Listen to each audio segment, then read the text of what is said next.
This week's episode of the Toddy Hotline here at IRE on the Oxford Square. I'm your host, Ethan Booker, joined with my co-host, Connor Hennessey and Nat Martin.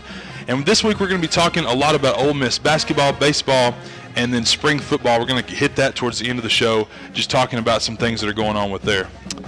Yeah, Ethan, we had some fireworks in the past week with Ole Miss baseball. The Rebels getting 4 straight walk-off wins. Not the most comfortable feelings in the world against Monroe and Central Florida, but then got a big one on Sunday against Central Florida. So the Rebels, the Rebels sitting there 11-1 with a two series sweeps under their belt.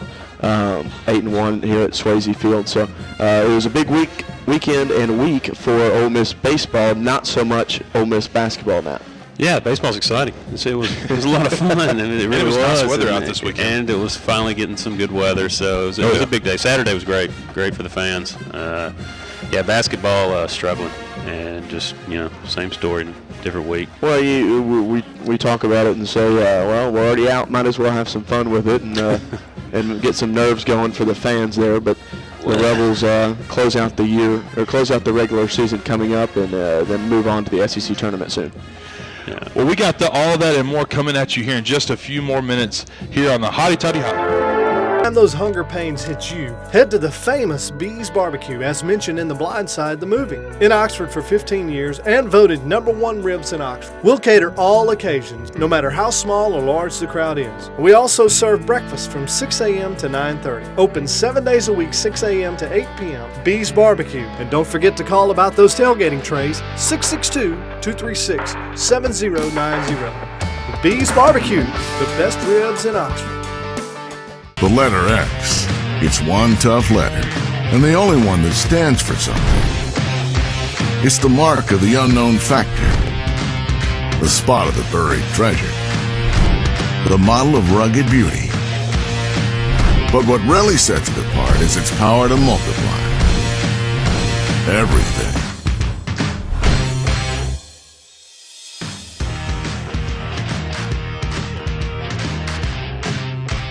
There are a lot of things that are attractive about Ashley, but I really love Ashley's heart, and I really love her compassion. Her heart especially is very compassionate.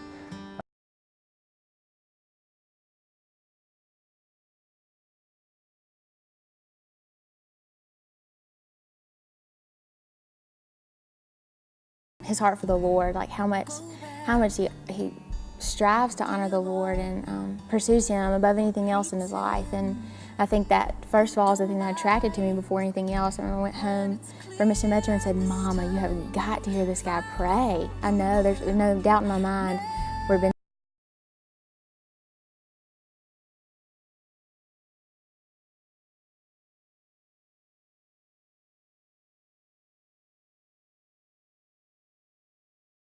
forward to, and this may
Welcome back to the Hotty Toddy Hotline here at IRE on the Oxford Square. IRE, home of great steaks, seafood, and so many cold beverages. Make sure that you come down and check out IRE, especially with the weather getting warmer.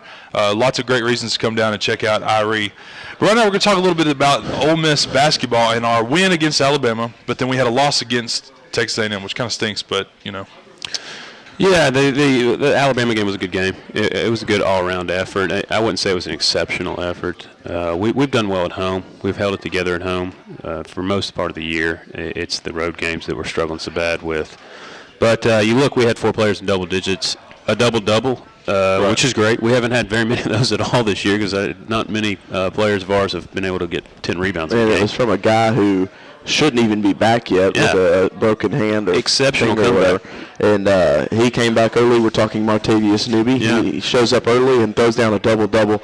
And so the effort is still there for the Rebels. They're just not necessarily getting the big wins when they need them, and that's where we talk about Texas A&M over the weekend.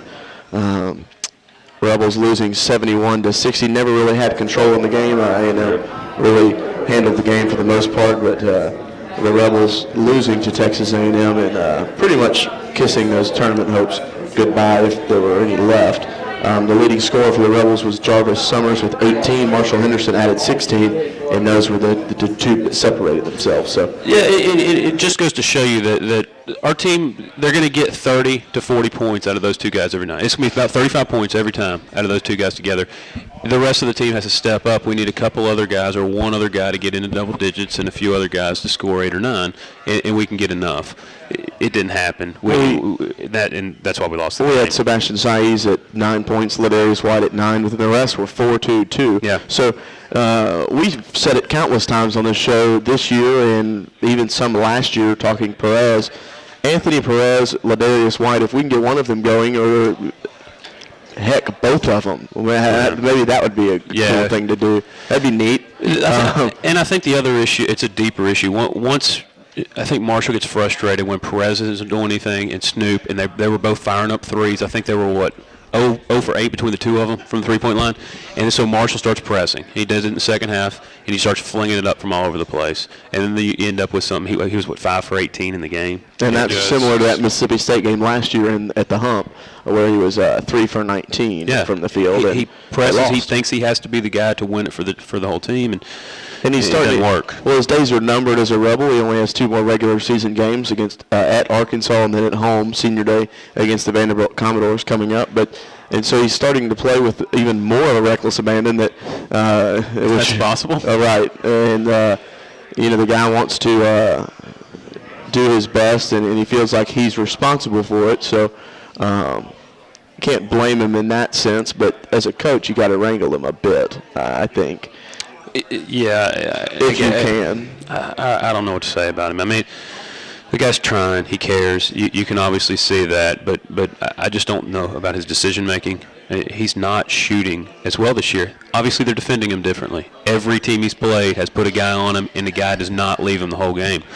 So, do we not? It makes me question whether or not our coaching staff came into this year thinking, are they going to cover Marshall this year? Yeah. Did they have a game plan? Do we have anything else up our sleeve? Jarvis Summers, give him the ball, he'll create something on his own. That's our only other option on offense. Yeah. I mean, really, Saiz gets his points off of offensive rebounds, as does Jones. Neither one of them has a post move. It's not like they're creating something.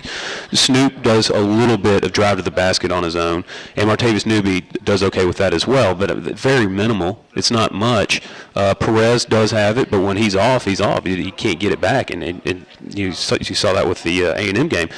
So it just frustrates me that our offense just surrounds and is completely set up for Marshall to get open, and if not, good luck, figure something out real quick, because we got 10 seconds left on the shot clock. Make something happen. Well, you mentioned Jarvis Summers being named the 2014 C Spire Wireless Bailey Howell Trophy recipient this year. Beat out Marshall, signifying the best college basketball player for the men's side in the state of Mississippi. Beat out Marshall and then a fellow from Southern Miss. Not entirely sure who it is. He goes to Southern Miss, doesn't matter.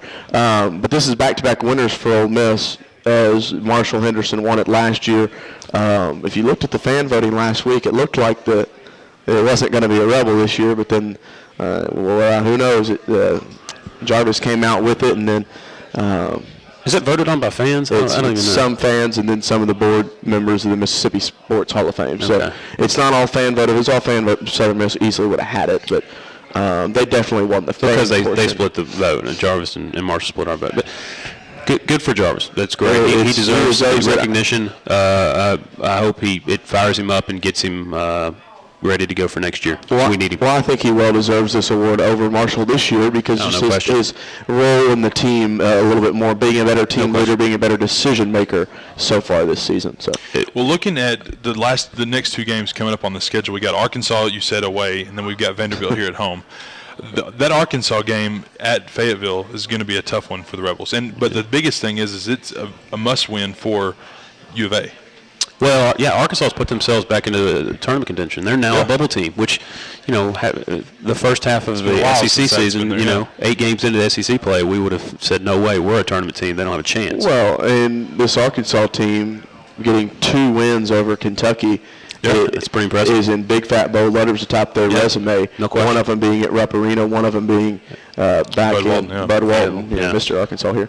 But the Rebels take on the Razorbacks at Bud Walton March 5th of this week, and then the Vanderbilt Commodores come in this weekend for a 12:30 Central Time tip on the 8th. So those are the last 2 games of the regular season, and then the SEC tournament gets underway next week in Atlanta. So we'll see if somebody's going to make a run that shouldn't in the SEC tournament. We're just not quite sure who's it going to be yet. What do you think? And we've got to correct a lot of things. To even try it's laughable to think that we could be the team to make the run like we did last year. That's true. Unless do we have the ingredients? Yes. Do they have to get it together? Big time. They have got to start playing better. You can't. We've lost 5 of the last 6 games. Right now, if you look at it from afar, we're probably the worst team in the SEC over the last 6 games. We're dead last. So, there's 13 other teams out there who are interested in winning games as well. Well, speaking of those 13 other teams, we're going to talk more about basketball coming up in the SEC, NCAA tournaments, and then also with the NIT hopefuls coming at you just in a second on the Hotty Toddy Hotline. Keep it here. Intense. Community. Challenging and life-changing. Satisfying. Sweat. A lifestyle change. This is CrossFit.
Looking for home, health, or vehicle insurance? Let Farm Bureau handle them all.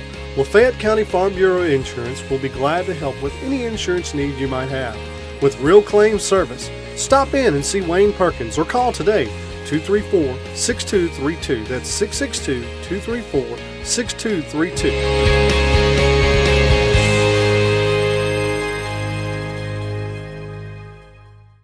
So I switched my car insurance to State Farm. I saved $480. You know what that is? Yeah. Don't say it. You know what it is, right? Yeah. Don't. It's a lot of dough. Switch and you could save $480 with State Farm. It's a lot of dough. See if Marty Stark in Oxford can save you a lot of dough. Get to a better state. State Farm. If a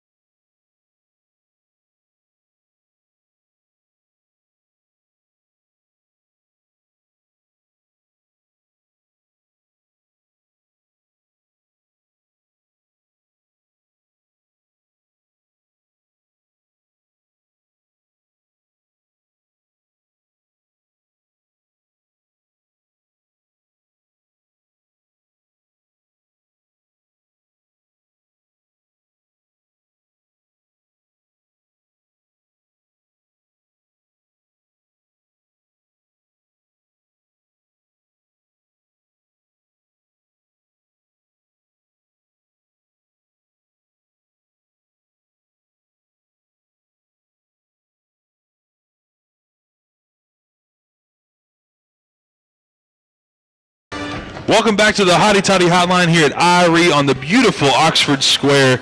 We're talking a lot about Ole Miss basketball, specifically the games we got coming up. We do have some good games that are coming up. One game that we for sure need to win for our seniors, that's Vanderbilt here at home, but we got Arkansas on the road in Fayetteville at Bud Walton Arena. Yeah, we talked about this Arkansas team in the last segment, a good team that certainly can beat this Ole Miss team. They took 2 from Kentucky, 1 at Rupp Arena and 1 at Bud Walton. So Bud Walton, not the easiest place to play for opponents, and Ole Miss has proved they can't play on the road this season. So Nat, we'll have to see how it goes. Yeah, we're walking into a hornet's nest here. These guys are fired up. Yeah. They're starting to see a turnaround. They're seeing that they now have an opportunity to get in the tournament. They've got something to play for.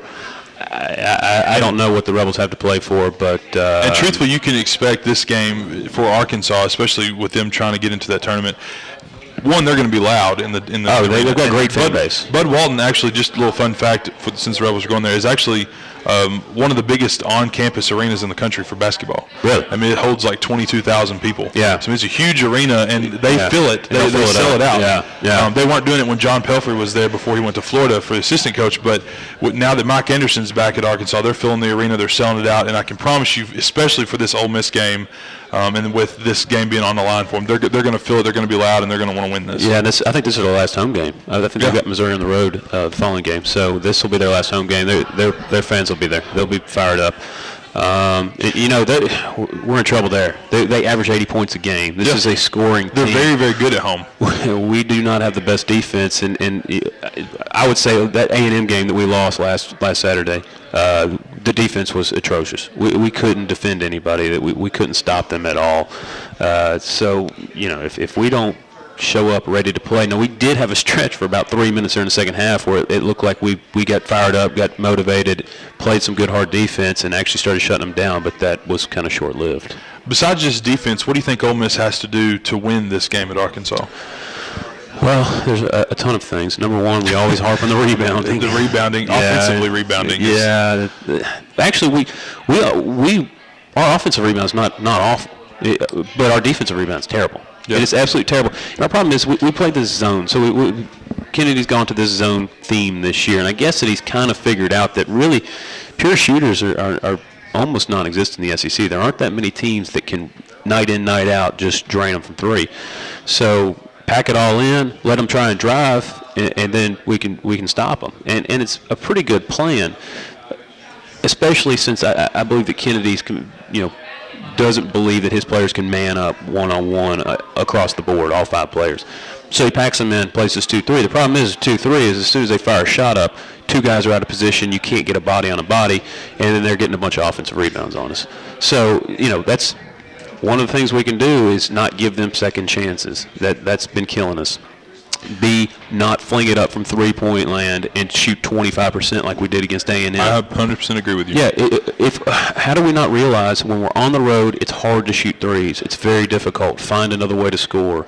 Do whatever it takes. We don't seem to figure that out, and we're kind of like that square peg in a round hole thing. We believe, well, if it's not working, shoot more, and eventually they'll start falling. Sometimes it doesn't, and sometimes you lose games you shouldn't have lost because of it. I mean, we were talking about it. It would be tough. Michael Quayle's a guy who has been playing lights out for Arkansas when he played. And this was a guy that we saw Marshall Henderson kind of get a little posterized against with Texas A&M. He got dunked on pretty good. Good enough to where I talked about it on the Brando show this week. So that's all they talked about for the second half of that game. Was that play. And it really wasn't the most impressive dunk in the world, but it was still over Marshall Henderson. That's why it made it so great. But I can see that happening a few times with this Michael Quayle's kid. This dude's got some hops, and my goodness gracious, it's going to be ugly if we're not careful. I mean, they're going to run us. They're going to try and score a lot. Get second chances on their missed shots and just go. If they miss, that's fine. Go again. If we want to play, slow it down. I mean, just get them out of their rhythm. That's fine. Let's do it. I mean, we need to commit to some sort of a strategy and execute it properly. It seems like every game we lose, we either don't have a good strategy or we don't execute what possibly is the strategy. Do you think that Andy Kennedy and his staff will have the players in the gym this week shooting free throws? That's I don't beating know. a dead horse. It's not. Our free throw shooting's been better this year than it has in the past. So that's not what's losing games. You got Murphy Holloway off the team. Well, exactly.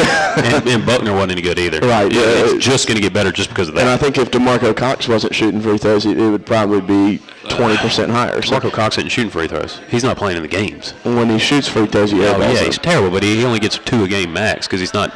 They won't give him the ball on offense. They won't even hardly throw it to him. If he gets it, something must have really gone wrong because they're not giving him even a chance to score. Yeah, well, the Rebels sitting at 17-12, the Razorbacks at 20-9. So, like you said, Arkansas very much could end up in the tournament if they're, if they play it right. Right. And you look at these games. We have 2 games left. Everybody's got 2 games left. Arkansas is at 9-7 in the SEC. Tennessee's at 9-7. Then we're in with a bunch of 3 other teams at 8-8. Sitting at 500. Yes. All of those group of teams are going to take up the 4th double bye position. So 4 teams in the SEC get 2 byes the first 2 rounds. So the bottom 4 have to play the first round. We're not going to be in that. It's impossible. We've already played our way out of that. Then the next group of 8 play the next round, and then the next group of 6 play the next round, and then the top 4 get 2 byes. Getting that is huge. It's absolutely huge, especially when you're in a position that the only way you're getting the SEC tournament, into the NCAA tournament, is if you win it all. Well, getting 2 byes would be enormous for us. So we're fighting against UT and Arkansas, who are already a game ahead of us, and then 3 other teams who are tied with us, and I don't even know the tiebreaker. So by beating Arkansas, that'd knock us down even with them, probably give us a tiebreaker over them. We just got to hope some other things happen. Well, yeah, there's certainly things need to fall into place, but you look at it and say, if Ole Miss isn't careful, if they lose to Arkansas bad, they lose to Vanderbilt bad, and then they lose in the first round of the SEC tournament, we may not even be talking about the NIT. That's a stretch. But when you're planning the NIT. When you're planning NIT stuff, you're wanting to sell tickets, and people are going to look at this Ole Miss team. If they lose out or if something bad happens, they're not going to sell any tickets. Yeah, but they're going to get notoriety because they know the Marshall Henderson show up. And the NIT is not stupid. They know marketing-wise that can get them on TV, possibly. You never know. Any chance you get that this guy might blow up, do something crazy like he did at Auburn last year, they'll take that chance just to try and get some ratings. So I'm not worried about the NIT. If we don't get the NIT, we don't get whatever. But that's probably a done deal. As of right now, we need to figure out what do they need to do to get in the NCAA tournament, because that's all that really matters. Yeah. Well, we'll keep watching what happens with Ole Miss basketball. But coming up after the break, we're going to talk about baseball and all the exciting things going on at Swayze Field and some games coming up. So keep it locked right here to Hotty Toddy Hotline.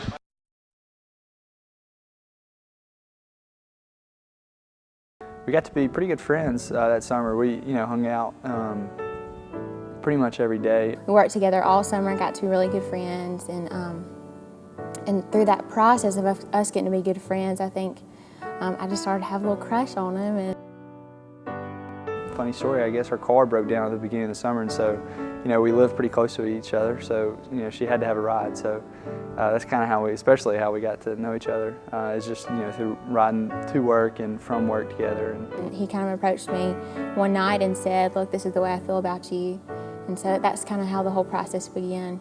The way kind of we went about it was I prayed about it for a little bit, just because I thought it was important to have her dad, as a part of our relationship. And so I went and talked to her dad about some things. And then we prayed about it again for about another week. And then he went and talked to my dad again. We sat down and had a little bit of a 2-week kind of sit down, pray about it, think about it, and kind of did that for about 2 weeks. Ben would always take me on theme dates. Like they were never just a boring date. And our first date, we went to a restaurant in Jackson called Fratese's. He's Italian, and he got it to go, and he took me to a park that was nearby, and I had a little picnic set up out there kind of at night, and we just hung out there. The park looked out over the reservoir, and so we just hung out there. And it was just really sweet. I thought it set a really good precedence for the rest of our relationship. It's not just a mundane, normal, boring relationship. So that was our first date.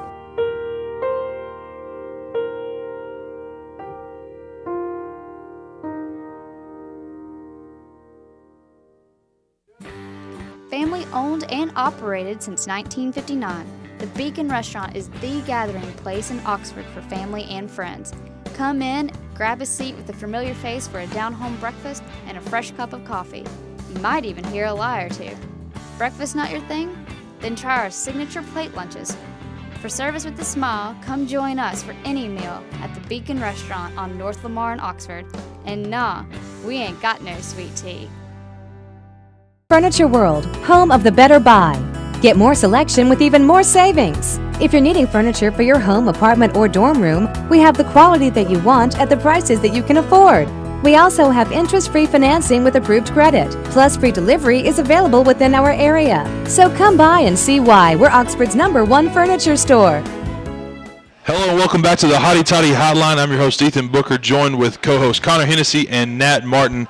And we're talking a little bit about Ole Miss baseball and the great things that's been going on at Swayze Field. Nat, tell us what's been happening. Oh, it was an exciting week last week. It really was.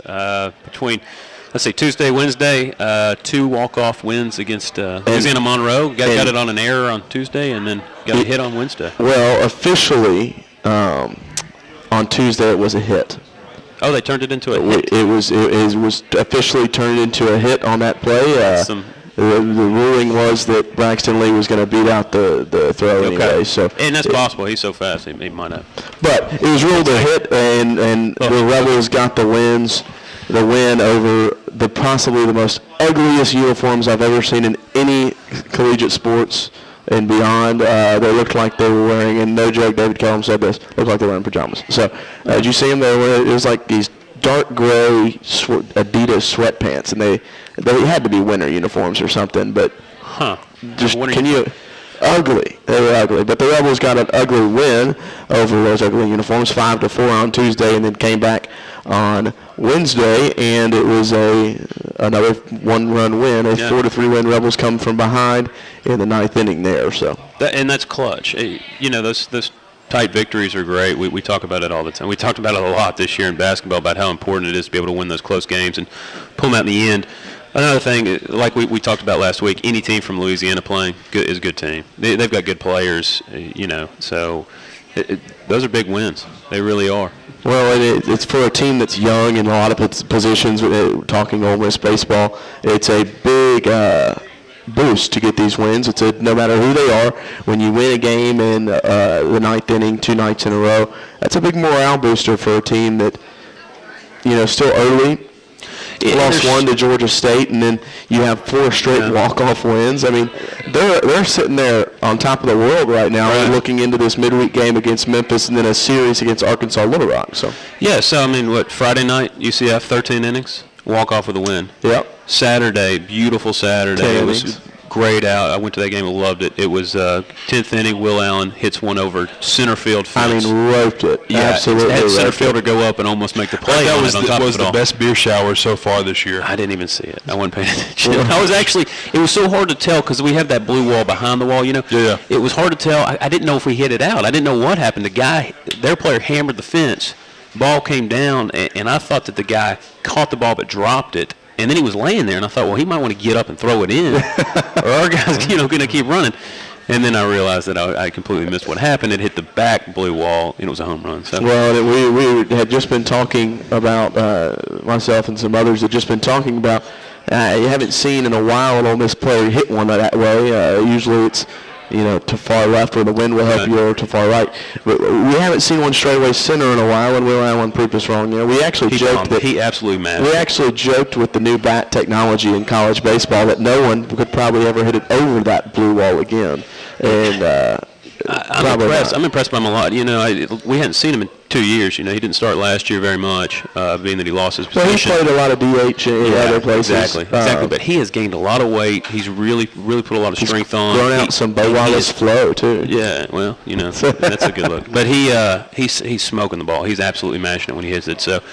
Yeah, love to see it. Love you like to see it's a good indicator when a coach gives a green light on 3-0. Well, that. You know what I mean? After the game, Will was asked, was he getting a green light? He was. And were you told to swing there? And they said, Godwin and Coach Bianco told him, 3-0, 3-1, 3-2.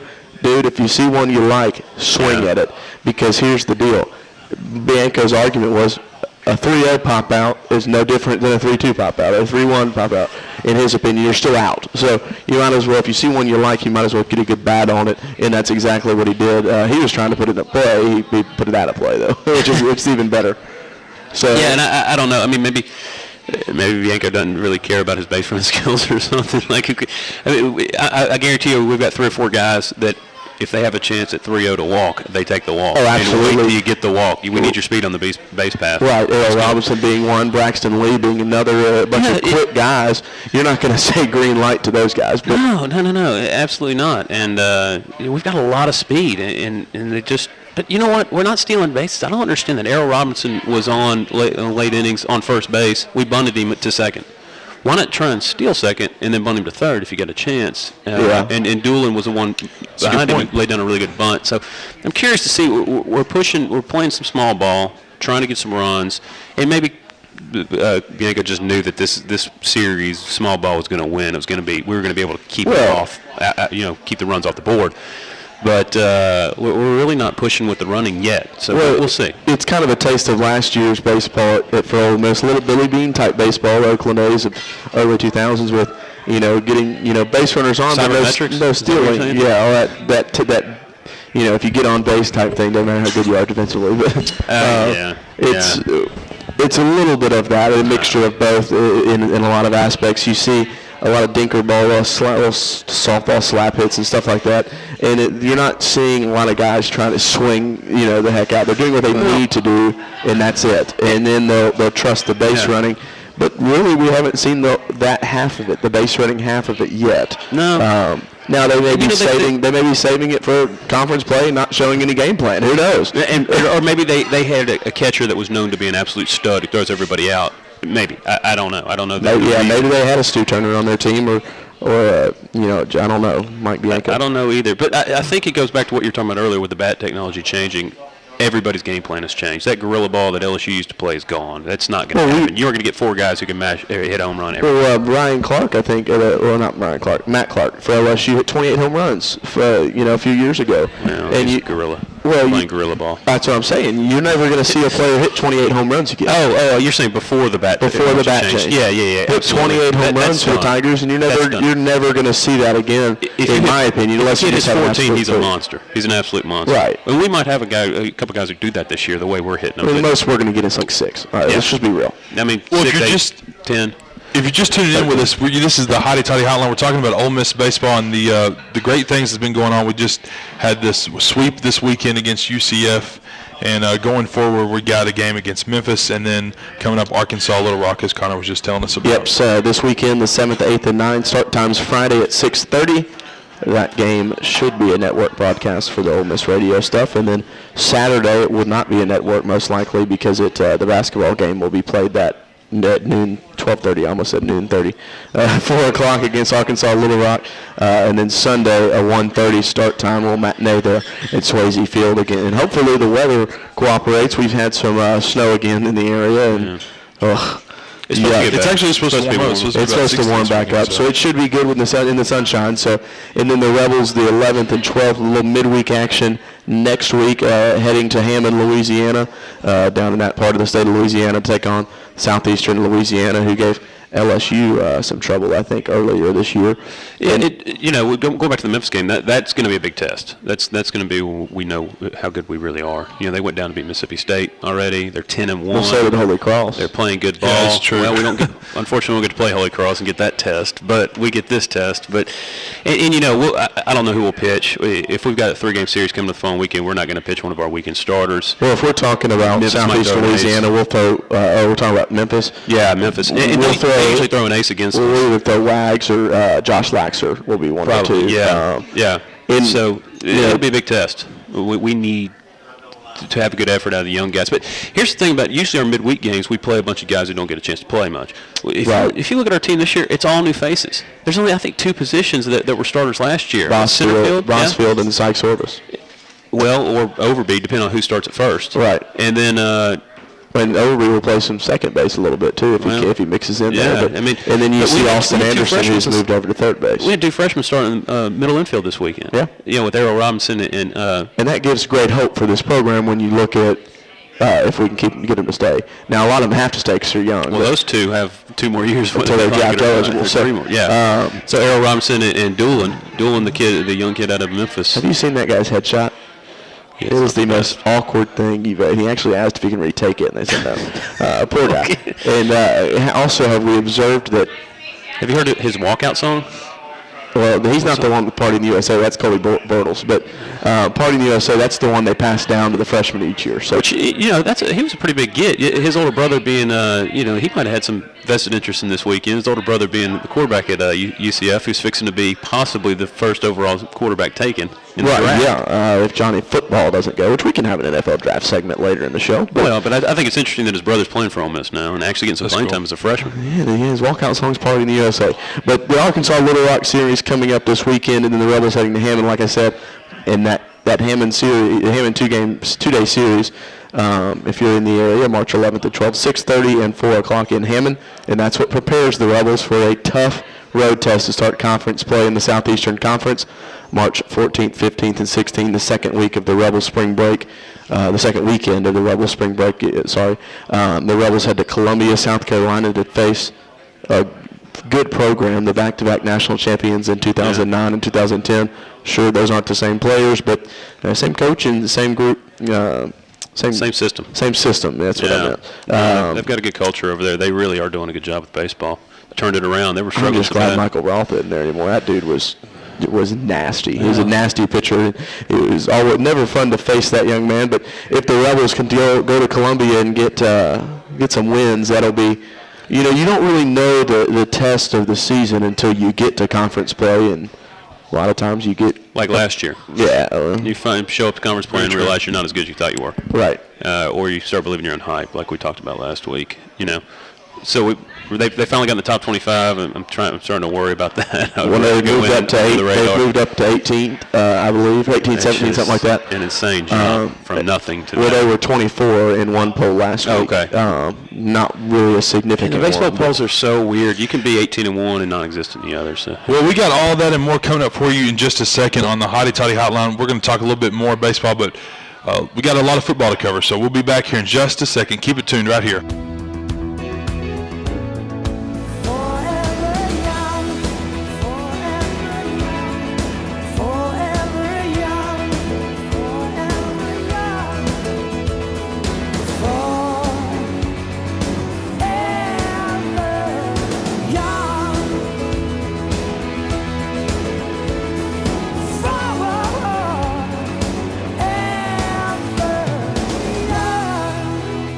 Hi, this is David Guyton, President of Oxford University Bank, where we are committed to meeting the financial needs of our clients. We have great products and services delivered by a smart, friendly staff. For your personal or business needs, we offer 2 convenient locations in Oxford on University Avenue and Jackson Avenue. And in Pontotoc, visit Bank of Pontotoc, a branch of Oxford University Bank. Also, look for our new main office coming soon on University Avenue. Oxford University Bank, a tradition of hometown banking. Member FDIC. Batesville and Senatobia Rehabilitation have a professional treatment team including board-certified physical therapists, occupational therapists, athletic trainers, and personal trainers who use advanced technology and equipment to help you achieve optimal results. We provide physical therapy to patients of all ages, ranging from therapy for joint and sport injuries to stroke recovery or work-related injuries. Oxford, Batesville, and Senatobia Rehabilitation.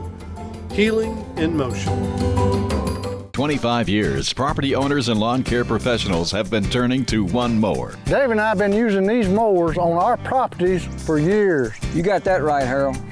Built to last, a Skag is the only mower I'll ever own. Skag zero-turn mowers cuts our mowing time in half. Plus, it gets us out of the yard and into the woods for that precious hunting time. With a Skag mower, you can count on high quality, productivity, and value for a lifetime. Skag, proudly made in the USA by people who hunt and fish just like you. A lot of things that are attractive about Ashley. But I really love Ashley's heart, and I really love her compassion. Her heart, especially, is very compassionate.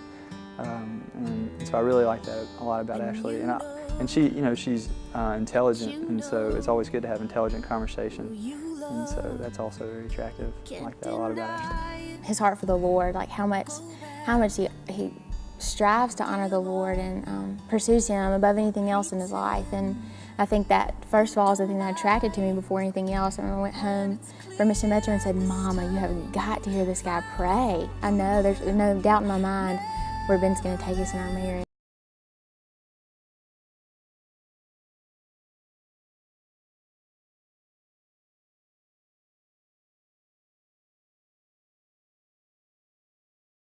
This may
Welcome back to the Hotty Toddy Hotline here at IRE on the Oxford Square. I'm your host, Ethan Booker, joined with my co-host, Connor Hennessey and Nat Martin. And IRE, a great place to get steak, seafood, and ice-cold beverages. We actually just ordered food here just a second ago.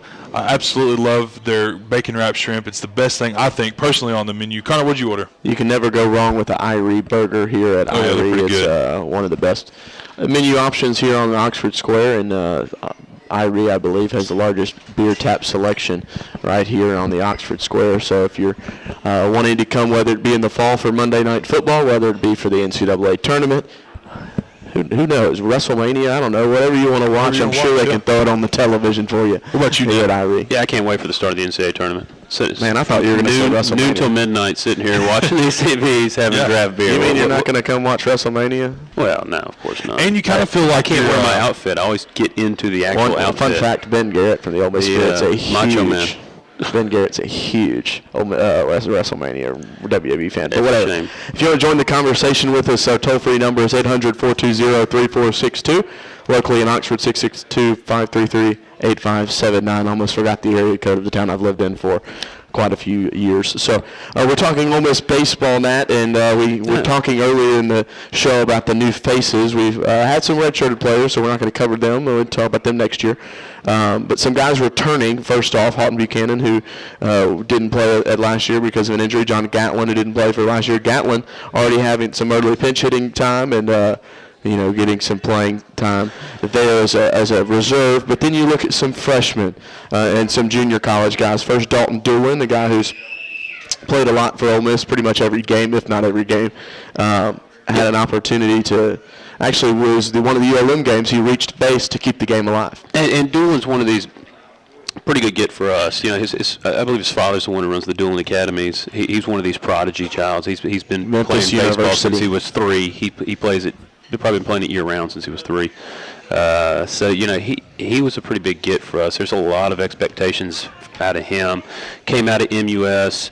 MUS is a really first-rate program there at private school in Memphis that we've been getting a lot of talent from, both football and baseball, which is great. Keep that pipeline going. But he had a good weekend. He's consistent. He doesn't make mistakes in the field. His bat's not very impressive yet, and he's young, and we'll see what he can do with that. But Another guy that's been playing a lot for us, catcher Henry Lartigue, a freshman out of South Haven, Mississippi, just around the corner, up I-55, a guy that has come in and bullpen catching for us, but has been come in late in games as a pinch hitting situation, pinch running situation, whatever it may be, and given some valuable playing time for the Rebels in that position. Another guy, left fielder, Braxton Lee, a junior college guy from Picayune, Mississippi, Pearl River, the lefty.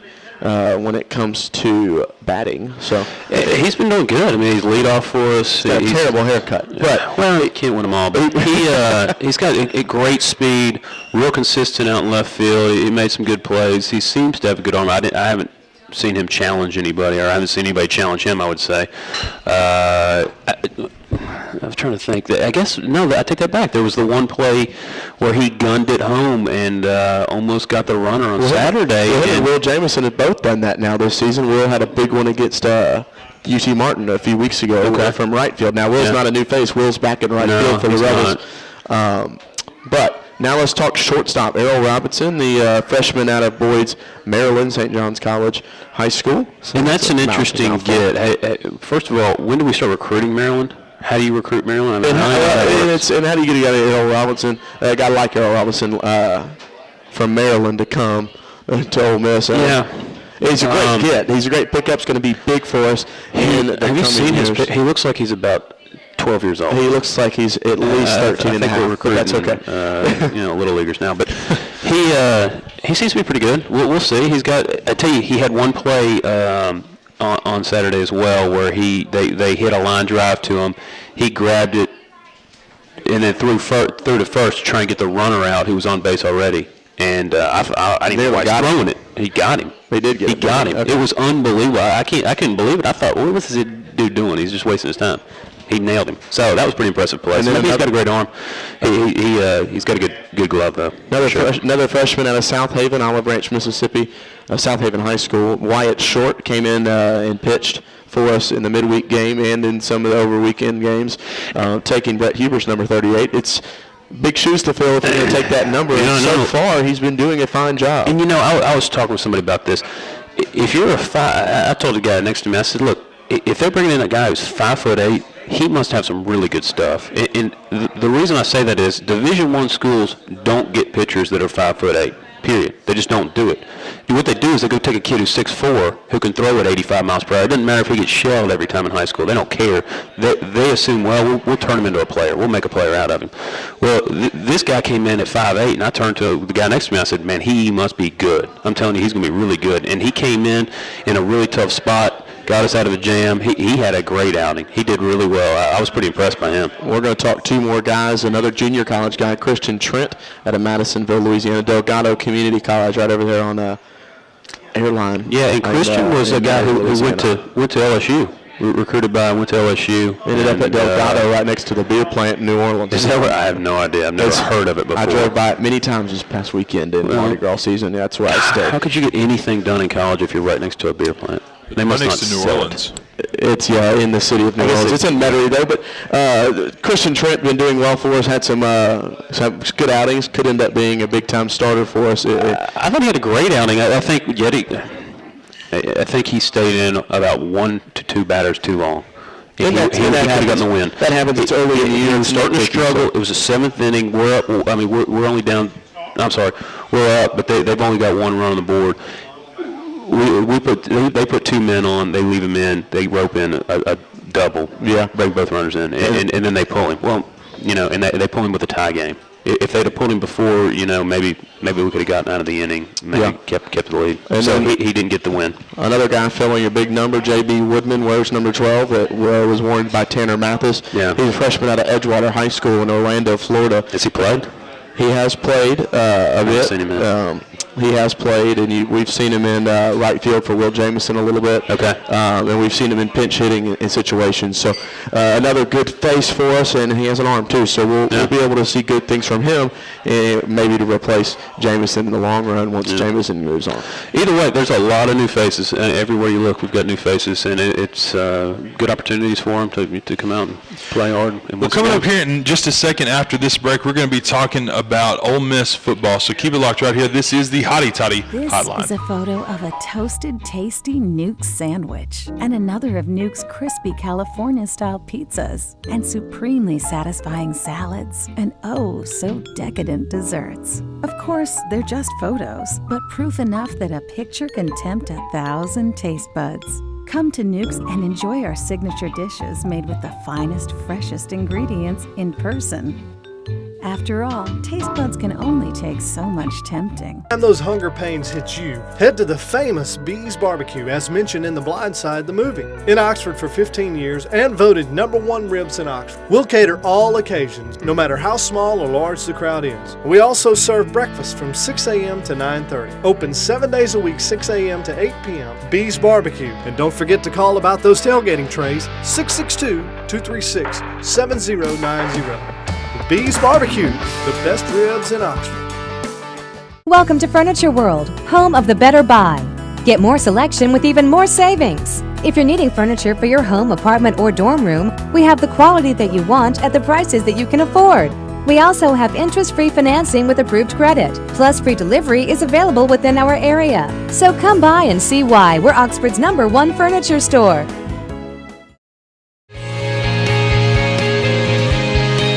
Looking for home, health, or vehicle insurance? Let Farm Bureau handle them all. Lafayette County Farm Bureau Insurance will be glad to help with any insurance need you might have. With real claim service, stop in and see Wayne Perkins or call today 234-6232. That's 662-234-6232.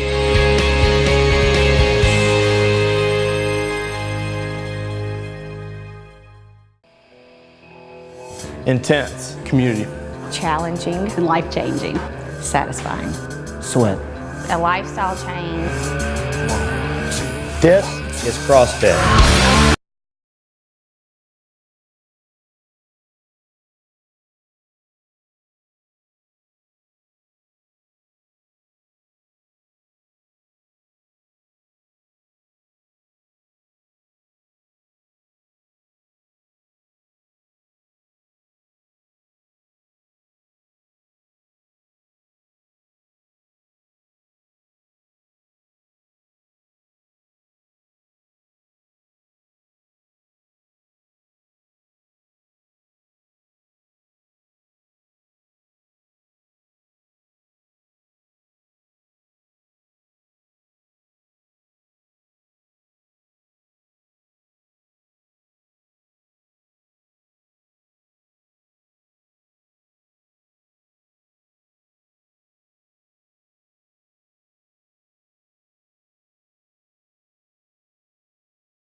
Welcome back to the Hotty Toddy Hotline here at IRE on the Oxford Square. I'm your host, Ethan Booker, joined by my co-host, Connor Hennessey and Nat Martin, talking about the Rebels football team and some exciting things going on there with Pro Day coming, just had happened, and then we got spring practice coming up as well. Yeah, Pro Day this past week. The Rebels, a bunch of older senior Rebels, and a few coming back to take another shot at the NFL, participating in the Pro Day in the Manning Center. Pierce Burton was one guy that was upset about not getting to go to the NFL Combine in Indianapolis.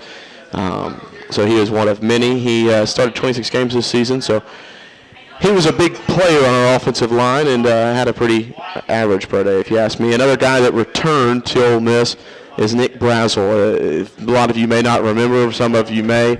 2011, I believe, was Nick Brazel's year to play wide receiver and corner for the Rebels. Razzle-dazzle Nick Brazel. Snoop the Champ is another name for him if you're into the nickname life. Young man is now doing better, I guess. He's not a part of the Ole Miss team or anything like that, but Ole Miss, similar to LSU, allowing Tyrann Mathieu to participate in their Pro Day, allowed Nick Brazel to come back and participate. He was one of many players that came back. Enrique Davis was supposed to come back, but he didn't show up. He was on the media list, and he didn't show up. But that's a shame. One guy that did not participate was Dante Moncrief. He caught a few balls at the end of the sessions at the Manning Center, and that's it. But wanted to keep his stock that he made for himself in the combine and not hurt it. He had nothing to prove. Right. Except his hands. So that's the only thing that he can improve on, is prove that he can catch everything. Now, Jeff Scott ran about a 4.440, which is pretty quick. Well, yeah. I just don't see how he translates to the pros. Yeah. He never gained any weight in college. He didn't do anything impressive his senior year. He's just going to he ain't going anywhere, I don't think. I would love for him to, but I just don't see it happening. A.J. Hawkins was back to participate as well, the former Ole Miss player. And how'd he do? Who knows? The offensive line, they don't really tell you anything. Yeah. Barry Brunetti ran a 4.7640. Mike Mary ran a 4.95. Mike Mary ran a quick 4.95 for him, in my opinion. Well, I mean, it's quicker than I thought he'd run. That's slow for a kicker. Cameron Wiggum ran a 4.88. Jabez Logan ran a 4.65. Emmanuel McCray, Big E man, 5.53. Ouch. Yeah, nobody cares. He's offensive line. Vertical jumps and bench presses weren't available to the media, but Dante Moncrief did not make himself available to the media. He's going to sit out and he really has nothing to prove, like you said. So yeah, but like we said last week, he helped himself at the combine. I mean, he made his stock better. Just leave it at that. He's done enough. Now Ethan has our dates for spring football, and that will be capped off by the Bancorp South Grove Bowl on April 5th. Yes, sir. Starting on March 7th, we're going to have that's the first beginning of the spring practices, and then if you want to go out and actually watch the football team practice, you can go out on March 21st, the 28th, and the 29th, and then April 4th you can go out and watch at the Grove Bowl. It's going to be a big weekend that weekend with. April 5th is the Grove Bowl, and then April 4th is an open practice. You can see, but that's all. That whole weekend actually is going to be a big weekend at Ole Miss. You got the Grove concert on that Thursday night. Jason Derulo and Travis Porter, I believe. So. That's good. Anyway, if you're into that, you can go out and watch that, and then you can go and see the football team as well. But that is all for the Hotty Toddy Hotline this week. And yeah, real quick, Carly Hummel threw a first perfect game in Ole Miss softball history this past week, so congratulations to her. That's all we have. We're running out of time. We're getting told to hurry up, so special thanks to executive producer John Rawl, cameraman and producer MacArthur Turner Jr., editor Tyrone King, and all of our gracious hosts here at IRE on the Oxford Square. Hotty Toddy Hotline is a production of CRM Sports on the Colonel Web Radio Network. We will see you next time. Hotty Toddy. For 25 years, property owners and lawn care professionals have been turning to one mower. Dave and I have been using these mowers on our properties for years. You got that right, Harold.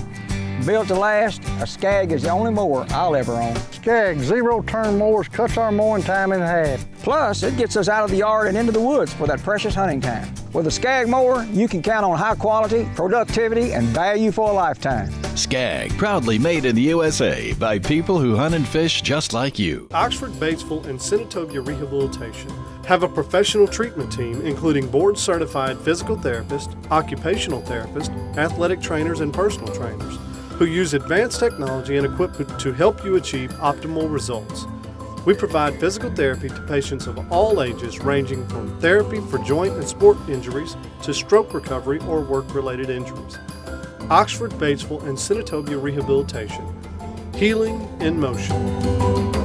Hi, this is David Guyton, president of Oxford University Bank, where we are committed to meeting the financial needs of our clients. We have great products and services delivered by smart, friendly staff. For your personal or business needs, we offer 2 convenient locations in Oxford on University Avenue and Jackson Avenue. And in Pontotoc, visit Bank of Pontotoc, a branch of Oxford University Bank. Also, look for our new main office coming soon on University Avenue. Oxford University Bank, a tradition of hometown banking. Member FDIC. Family owned and operated since 1959, the Beacon Restaurant is the gathering place in Oxford for family and friends. Come in, grab a seat with a familiar face for a down-home breakfast and a fresh cup of coffee. You might even hear a lie or two. Breakfast not your thing? Then try our signature plate lunches. For service with a smile, come join us for any meal at the Beacon Restaurant on North Lamar in Oxford. And nah, we ain't got no sweet tea.